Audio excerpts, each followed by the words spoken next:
3 साल से लगातार सेक्टरवासी एनहांसमेंट की लड़ाई लड़ रहे हैं और ये जो लड़ाई है न्याय की लड़ाई लड़ रहे हैं और इस लड़ाई में लगातार सरकार का झूठ। 3 इलेक्शन सरकार इस आंदोलन के ऊपर जीत चुकी है, लोगों को बरगला के। हिसार के अंदर ही हरियाणा के मुख्यमंत्री ने जब मेयर का चुनाव था तो कहा था कि आज शाम को देख लेना सेक्टरवासी, आपको वेबसाइट के ऊपर मिलेगा, सुबह आपकी एनहांसमेंट हट जाएगी। उसके बाद जब भारी मतों से ये जीते, इनको कॉन्फिडेंस होगा जीते, उसके बाद उपचुनाव जींद का जीत लिया और उसके बाद जनरल चुनाव जीत लिया। जनरल चुनाव में भी एक क्लियर थी कि 3 जजों की कमेटी बिठा दी, वो भी कॉन्फिडेंशन के साथ वार्तालाप करके 3 जजों की कमेटी ने बिल्कुल एक एक चीज़ को निकाल के दे दिया कि इनके कौन सी एनहांसमेंट लगेगी, कौन सी नहीं लगेगी। उसकी कैलकुलेशन के हिसाब से सेक्टर वासियों का रिफंड बनने लग गया। लेना तो दूर, देने पड़ गए। मुख्यमंत्री जी ने अपनी उस बचाने के लिए पिछले सेशन में विधानसभा में वक्तव्य दिया कि 20 मार्च तक जितनी भी रिकैलकुलेशन होनी है सभी करके हम अकाउंट में रिफ्लेक्ट कर देंगे।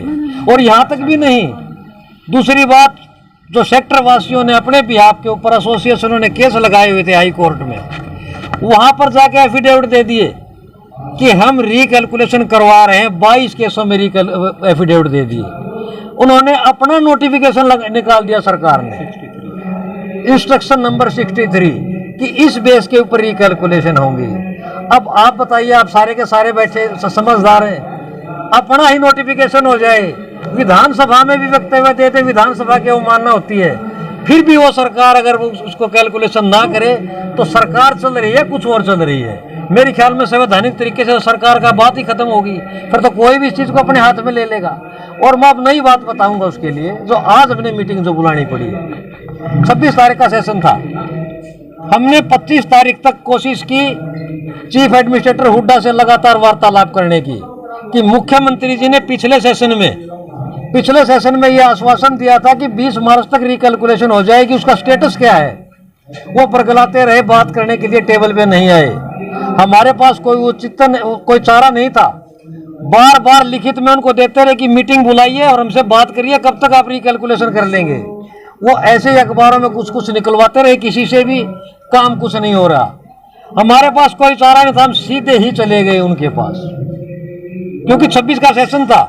वहां पर विपक्ष ने भी मुद्दा उठाना था कि क्या कोई मुख्यमंत्री सदन में झूठ बोल सकता है। तो जैसे ही उन्होंने कॉन्फेडरेशन को देखा, वहां के सीए ने, कॉन्फेडरेशन तो सीधे चलिए, आपने तो टाइम नहीं लिया, टाइम तो आप दे ही नहीं रहे, किससे लेंगे टाइम। और ये कह के मैंने एनहांसमेंट के ऊपर कोई बात ही नहीं करनी है। यहाँ तक कहा कि सरकार ने हमारे को हिदायत दी है कि एनहांसमेंट के ऊपर किसी से कोई बात नहीं करनी। अब देखिए, सरकार एक तरफ तो कह रही है कि 20 तारीख तक, वो भी सेशन में, कि हम रिकैलकुलेशन कर देंगे, और एक तरफ प्रतिनिधि को ये कह रही है कि हमने बात ही नहीं करनी है इसके विषय में। हमने कहा सर आप बात नहीं करेंगे तो कौन करेंगे। उन्होंने कहा कि आपने जिस फॉर्म पे बात करनी है, मैंने कहा इंस्ट्रक्शन 63 में तो ये लिखा हुआ है कि चीफ एडमिनिस्ट्रेटर करेगा। वो बोले कि आप तो दुर्व्यवहार कर रहे हो, आप जा सकते हैं। मगर मैं सेक्टर का प्रतिनिधि हूँ, ऐसे कैसे चला जाऊंगा। वो बोले कि आप नहीं जा रहे तो मैं जा रहा हूँ, उठ के वहां से चले गए। यानी वो फेस करने के लिए भी तैयार नहीं थे, उठ के चले गए। कोई उन्होंने ये नहीं था, हमने पीछे से चाहे कहा कोई बात नहीं, आप ये तो बता दीजिए इसको करेंगे भी कि नहीं करेंगे। बाहर निकलते हुए कह रहे हाथ करते, कोई जवाब नहीं है इसका हमारे पास। सर, सरकार ये स्थिति है। उम्मीदें लगती है आपको कि एनहांसमेंट का जो मुद्दा है वो सरकार हमेशा आपको सॉल्व करके। सर देखिए मैडम, हम पिछले 3 साल से संघर्ष कर रहे हैं। मैं रोहतक से रिप्रेजेंट कर रहा हूँ, कदम सिंह गहलोत, मैं पार्षद भी हूँ नगर, और हम पिछले 3 साल से ये लड़ाई लड़ रहे हैं। सरकार के पास जो है ना, प्रिंसिपल सेक्रेटरी ने 5-6 दफ़ा हमारी मीटिंग बुलाई। वहाँ जितने भी टाउन एंड कंट्री प्लानिंग है, हुड्डा डिपार्टमेंट है, सब वहाँ ऑफिसर बैठे हुए थे। एक पॉलिसी फ्रेम हुई कि भी 3 जो है ना जजों की रिटायर्ड की कमेटी बना देते हैं, वो जो भी कोई कॉमन लैंड या जिस प्रकार का भी उस लैंड को निकाल देंगे। वो 3 जजों की कमेटी की रिपोर्ट आ गई।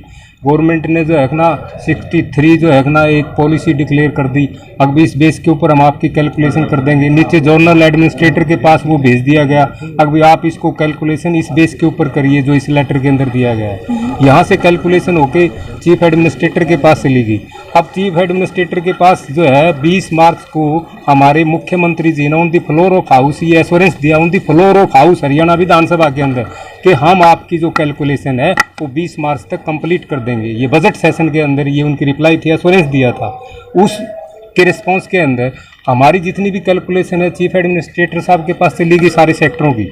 तो हमारे जो कन्वीनर साहब वहाँ गए तो कौन जाएगा पता करने के लिए? यही जाएंगे ना। हमने इनको ऑथराइज किया हुआ कि आप वहाँ जाके पता कर लीजिए कि भी हमारी जो कैलकुलेशंस थी उनका क्या कर रहे हैं। इनके साथ जो दुर्व्यवहार किया गया वो बिल्कुल बर्दाश्त ना करते हैं, गलत किया गया। ऐसे एक हमारे जो सेक्टर्स को रिप्रेजेंट करते हैं, हमने इनको चुन के आगे बढ़ाया हुआ है, ये सम्मानित व्यक्ति हैं। अगर इनका दुर्व्यवहार होता तो आप ये मान लीजिए कि सभी सेक्टर्स का जो है ना इस प्रकार से अपमानित किया गया है। एक बात। दूसरा ये था, अगर हमने जब on the floor of house अगर चीफ मिनिस्टर को एश्योरेंस देता है तो उसका कोई वैल्यू होता है। हमने लीडर ऑफ अपोजिशन ये भूपेंद्र हुड्डा को ये जो मेमोरेंडम दिया कि अब जो है ना विधानसभा का सेशन आएगा रोहतक के अंदर, तो उन्होंने भी ये एडमिट किया कि हम इस बात को उठाएंगे आपकी। हमने वहाँ बीबी बत्रा जो एमएलए है उसको दिया कि हम भी इस बात को यहाँ उठाएंगे। ये बीबी बत्रा ने पिछली बार ये जो है ना on the floor of house ये क्वेश्चन लगाया था, बीबी बत्रा जो एमएलए हमारे रोहतक से ये क्वेश्चन लगाया था और इसके ऊपर सरकार ने ये आश्वासन दिया था regarding non implementation of the order of the chief minister as well as report of the 3 honourable जजेस। उसके ऊपर ये क्लियर कट लिखा हुआ है कि भाई हम आपकी जो है ना ये कैलकुलेशन करने जा रहे हैं और इस क्वेश्चन का जो है ना आपका जवाब आ गया, तो ये डिस्कस करने की कोई ज़रूरत नहीं। जब इतनी एश्योरेंस अगर चीफ मिनिस्टर दे देता है और रिप्लाई आ जाती है एक स्टार्ट क्वेश्चन की विधानसभा के अंदर से कि भी आपका ये डिस्कस की कोई ज़रूरत नहीं है, सरकार इसके ऊपर कार्य करने लग रही है। अब सरकार देखिए इस प्रकार के कब तक जो है ना झूठ बोलना जाएगी। पब्लिक है, हमने ही चुना के भेजा हुआ ना उन लोगों को। वो तो ऐसा है नहीं कि भाई वो जो है ना ऊपर से आए, हमने भेजा है। तो पब्लिक जो है ना बड़ी महान होती है। आगे आने वाले इलेक्शन है उसके अंदर पब्लिक सब देखती है, सब जानती है। और आगे बाई इलेक्शन भी बड़ौदा का होगा। अगर बाई इलेक्शन से पहले हमारे सेक्टर की कैलकुलेशन अगर फाइनल करके नहीं किया गया तो हम वहाँ सरकार की ईंट से ईंट बजा देंगे। ये हमारा बिल्कुल सरकार के साथ खुला जो है ना अब उनको हम वो करते हैं कि हमारे ये जो है ना करके दें, नहीं तो इस प्रकार से हमारे को दुर्गति मत करें। हमारी हम जो है ना भीख नहीं मांग रहे हैं। और ये तो 3 जजों की कमेटी की रिपोर्ट के ऊपर बेस करके पॉलिसी बनाई हुई है।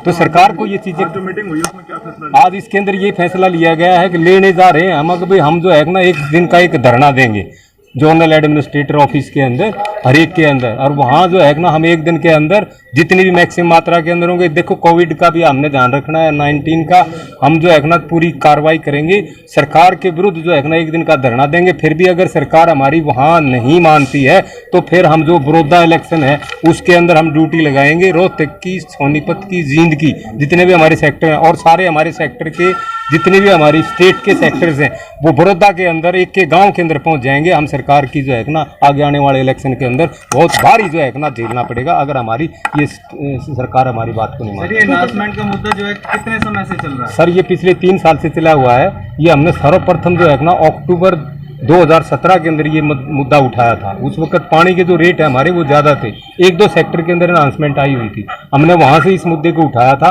और आज 2020 हो गया, इसके अंदर 2020 भी जाने वाला है, यानी कि 3 साल जो है ना अक्टूबर आने वाला है। तो कितनी दफा अनाउंसमेंट जो वो दी जाती है?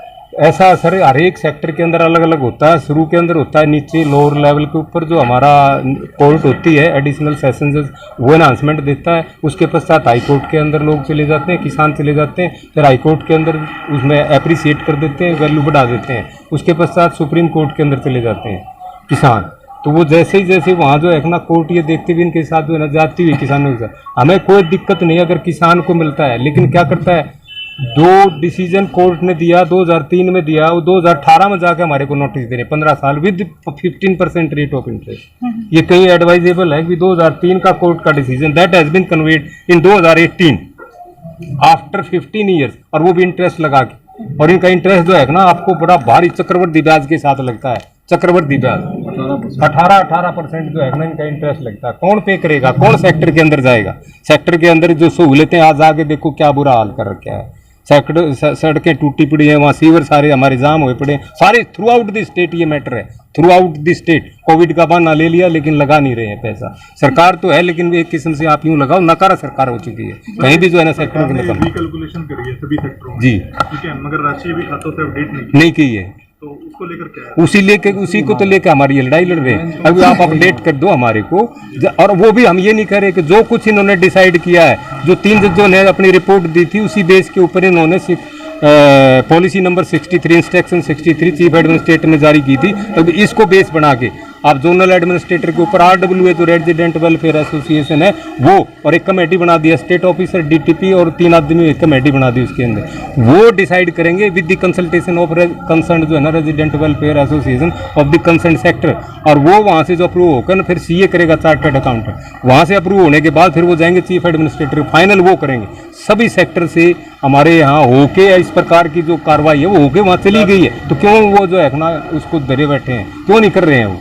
तो हमारा यही कहना है, वो ये है कि भी जो प्लाट हैं लोगों के बिक जाएं, और वो प्लाट बिकने लगा तो कहते हैं आपका आउटस्टैंडिंग इतना खड़ा हुआ है, आप इतना भरोगे तो तब जाके आपका वो ट्रांसफर नहीं होता प्रॉपर्टी, TP जो बोलते हैं आपको स्टेट ऑफिस के अंदर। तो ये पैसा नाप शनाप जो है ना, कोई आदमी परचेजर है, कोई सेलर है, तो जो परचेज करेगा उसको पे करना पड़ता है, जो परचेज करेगा उसके अंदर इतना आउटस्टैंडिंग आपका अनाउंसमेंट पड़ी हुई है, मजबूरी हो जाती तो मजबूरी है, उसको देना पड़ेगा।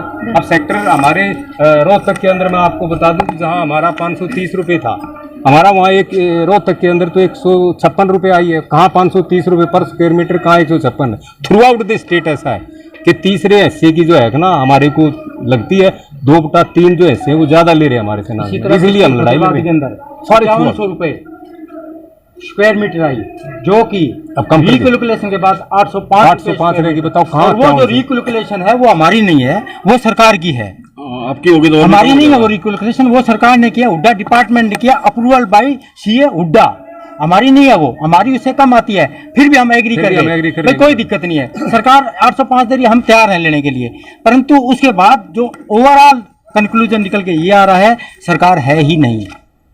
सच्चाई ये है, सरकार मुख्यमंत्री नहीं चला रहा, सरकार चला रहे हैं। इसमें मैं बताता हूँ सरकार मेन चला रहे क्या हैं, है मुख्यमंत्री नहीं कि चला शुरू में जब इन्होंने अनाउंस किया कि आपकी ये अनाउंसमेंट बनती है, तो लोग जो लॉ अबाइडिंग पर्सन थे वो एकदम पे कर दिया 100%।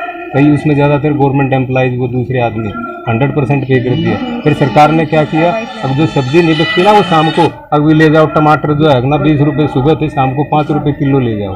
तो इस प्रकार से उन्होंने फिर भाव अपने जो है ना अनाउंसमेंट के कम कर 40% का वो दे दिया लप्पा लारा। अब आप 40% आपका माफ कर दे, 60% पे कर दे, वो 60% भी जो है ना लोगों ने पे कर दिया।